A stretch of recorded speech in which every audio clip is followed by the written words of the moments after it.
Hello. There's this problem we've got, right?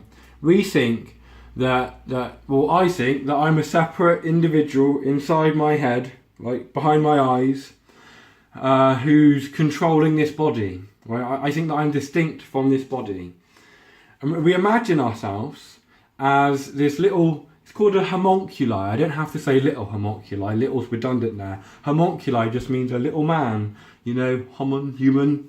And so we imagine this little homunculi inside our head. He's a bit like a person playing a computer game. He's got the screen in front of him that's telling him everything that's going on in the world. It receives all the data from the different sense organs.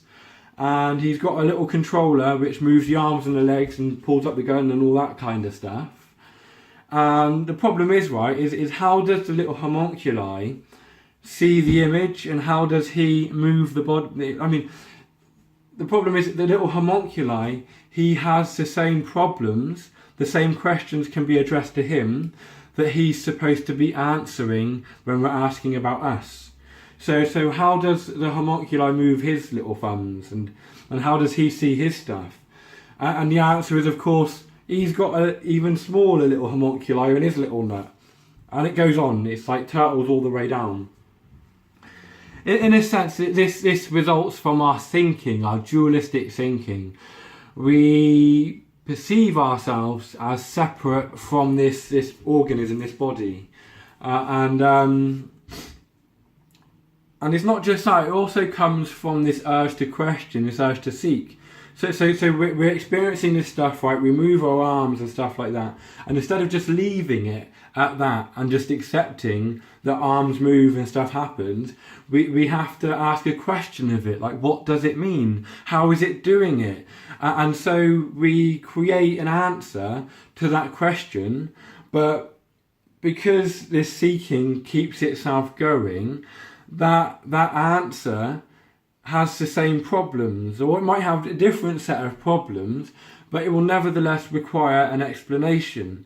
So let's forget about the infinite regressive disproof of the homunculi theory and just take it at face value, right? And so you've got the homunculi inside your head who's controlling your body. Well, how does he relate with your body? This is called the Mindbody problem in Cartesian dualism, and it was inseparable. It could not be solved. It kept recurring. And then say you give some laws that explain, like a deeper set of laws, that explain how this homunculi interacts with the body. And then you've got to explain where those laws come from and how they arise.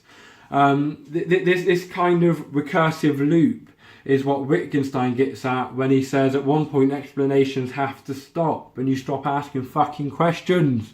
Ugh! Yeah. And it's, well, you don't have to, you can carry on, nothing's stopping you from asking questions.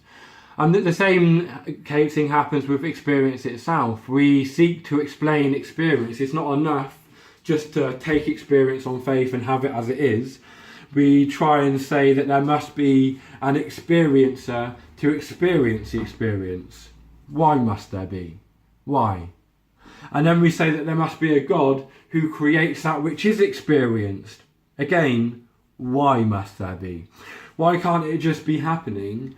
It requires no explanation. It doesn't need an explanation. And because it doesn't need an explanation, it supports a whole variety of explanations, many of them mutually exclusive.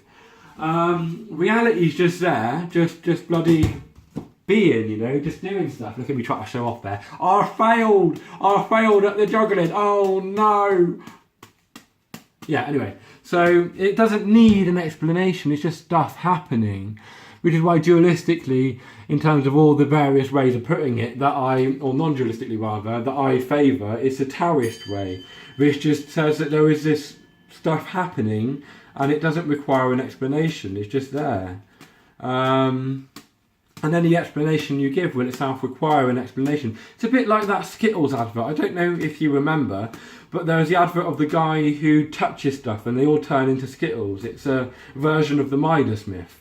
But in this case, what in reality, to make it fit what I'm talking about, you would have it so that even when he touched the Skittles, they turn into loads of Skittles, and eventually you'd have everything would become this ever increasing infinitude of Skittles, and you'd have this dude in the middle of it who's just making everything Skittles. It's quite a funny image, but that's what's going on. That's a good little tale. The magician's nephew. The magician's apprentice has the same problem as well. We create this thing, which is explaining, but it runs amok. It runs away with us, and so it's a result of what explaining is. That explanations never come to an end of themselves. You just got at one point. You just got to stop and just rest and say, oh, that's it. Kind of thing. Goodbye.